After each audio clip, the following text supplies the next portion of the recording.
Začetek gradnje krožišča so že 4-krat prestavili, pravi predsednik sveta krajevne skupnosti Otočec Jože Borse. Med drugim zaradi nerešenih zemljiško-knjižnih zadev, zdaj pa so na vrsti še arheologi. Zakaj se s tem čaka? Verjetno je jasno, verjetno je problem s sredstva, vendar za nas to ni nikakršen odgovor. Muhič poudarja, da bodo s koncem arheoloških raziskav izpolnjeni vsi pogoji za začetek gradnje, pri kateri občina sofinancira 200 000 evrov za pločnik in javno razsvetljavo.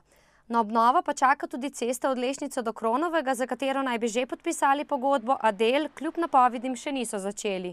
Ta pogodba je bila z naše strani že potrjena, poslana tudi v potrditev na Dars in direkcijo.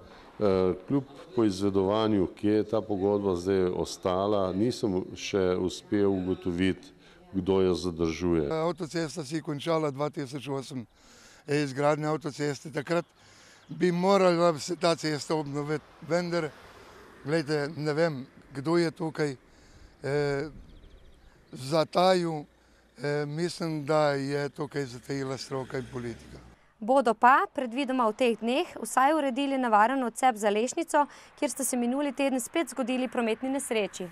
Inšpektor za promet je tudi izdal odločbo o odstranitvi obstoječe ograje in spremembi talnih označb na cesti Lešnica in križišče in pa tudi postavitev štop znaka.